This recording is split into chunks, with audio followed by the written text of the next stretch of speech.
Afternoon, you're welcome to FBD Semple Stadium here in Thurles. It is Munster Final day, Limerick versus Clare, a chance for history for Limerick, 6 in a row. Tom Clancy here. I'll be here this afternoon giving you updates, full match reports, getting all the reaction, and hopefully what is an historic day for Limerick here at the home of hurling. John Keogh is alongside me here. John, we're one of the first people through the gates here, but there's a serious buzz around Thurles here this afternoon already. Yeah, Tom, the atmosphere is fantastic around town, packed. I'm here in and around town since 1 o'clock this afternoon, and it's just got very quickly. The atmosphere is built from then. I've heard of people that have been busy in town since 11 o'clock this morning. So atmosphere building, both teams and both counties, I should say, really up for this for obvious reasons, but not have exactly a far trip for either county to come to, so just all the ingredients we're looking for a massive day. Yeah, Munster GA expecting well over 44,000 in for this one. The terrace is starting to fill up alongside us, and plenty of people taking their seats early. John, let's look at the game. I mentioned Limerick going for 6. We'll come to that history piece in a second, but the game itself, teams named, we have them here. Obviously we might expect a late change or two, particularly maybe on the Clare side of things, but looking at Limerick, probably what we might have expected earlier in the week. Yeah, Tom, Shane O'Brien coming in after his fantastic performance against Waterford off the bench for his championship debut. His first championship start, huge one. For me, him and Adam Hogan, believe it or not, is one of the most fascinating matchups today, given their history. You know, Adam Hogan was full back on the St. Joseph's Thurles side that beat Shane O'Brien's Artskull Reach a few years ago in the RT final. Adam Hogan outstanding on the day, marking Shane O'Brien. Just so many subplots all over the field, given Limerick and Clare's rivalry in recent years. On the teams alone with Limerick, as you said, Tom, as we expected really. The big boost for Limerick, obviously the return on the bench for Richie English and Darragh O'Donovan. Shane O'Brien starting, the rest of the team unchanged. Limerick injury problems are well versed at this stage with Peter Casey, Sean Finn not making it. You know, and obviously Seamus Flanagan from picking up that hamstring injury last time out. But, you know, it's a very strong Limerick team all the same, even without those players, which just shows the strength of the panel. And then, as we've seen all throughout this Munster Championship so far, Limerick's bench has been sensational. Hopefully, from our point of view, looking at things, we'll be expecting something similar. Yeah, so you mentioned Shane O'Brien there, but obviously Aaron Gillan, people maybe thinking he's been quiet the last couple of games. He's going to have a titanic battle with Conor Cleary. Do we expect Limerick to do anything differently there? I know Aaron loves to play at the edge of the square, but is there merit in saying that maybe if he can try and move Conor Cleary around a bit, that maybe take him a little bit out of his comfort zone? Yeah, it's a good call, Tom. Conor Cleary likes to hold that area around the edge of the square.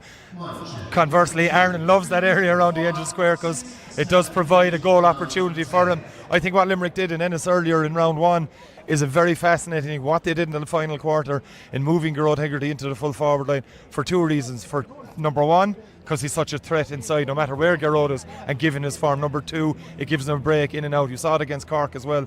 When Gearóid is in around that 14-21 metre line, it takes a huge amount of energy from the opposition to keep an eye on him, number 1. Number 2, to stop him. So I think we may see that happen ever so often. We'll talk about Clare in a minute. There is a few fitness worries for Clare in the form of David McInerney, from what I'm hearing. It'll be interesting to see if David McInerney does do it from Clare's point of view. Look, Tom, you can look all over the field, no matter which 15 takes to the field. They're titanic tussles. We've seen it over the last 3 years with Limerick and Clare. Clare getting the better of Limerick in the round robin last year. Limerick, of course, winning the Munster Final in 22 and last year. Limerick winning in Ennis this year. Clare maybe feel their due on. There's so many, as I said earlier, subplots.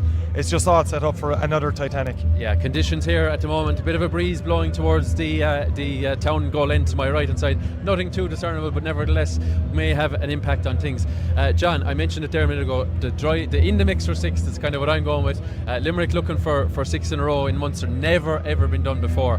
Now, maybe if Limerick weren't going for 5 All-Irelands, this would be maybe bigger news. It's pretty significant, John. There was a time where Limerick went from, 1996 to 2013 without winning this famous old piece of silverware. What a chance to win 6 here like today. It's unbelievable, Tom, to be in a position to be going for 6 in a row in modern day Munster Championship, including now, I know we 2 in the round robin that were straight knockout due to COVID, but Limerick have just continued down that road since 2018. The confidence that All-Ireland has brought this group of players, the management team, and to be able to be like the chance to do that today, it won't be lost on this group. I know they talk down, they make their own history, they talk down these things and only focus on the performance, but they focus on a performance, Tom, that gains victory. And if they manage to hit their levels like we know they're so capable of doing, it's going to be very, very hard for Clare to stop Limerick. But it's a momentous occasion. Clare trying to knock Limerick off that in that mix for 6, and obviously the drive for 5 is something separate. Either way, Limerick are still in the championship after it, as are Clare today. But what a fill-up it would be for this group of players and management and the fans as well, Tom, if Limerick were able to garnish that 6th Munster title in a row. It certainly adds another element to what is, what has become the trilogy as we know now, the 3rd Munster final in a row between Limerick and Clare. It has been an amazing rivalry long before these last 3 years. It's only garnering more and more attention since, and long may it continue. Yeah, well, that's well summed up by John. Limerick looking for 6 in a row, Clare looking to stop them. 4 p.m. throw-in. As I say, keep an eye out on X, or Twitter as it's formerly known. We'll keep you up to date with the score there. As I said, match report coming from myself, post-match reaction hopefully from a victorious John Kiley, and we'll see if we can catch a couple of the players too. Wherever you're tuning in from, wishing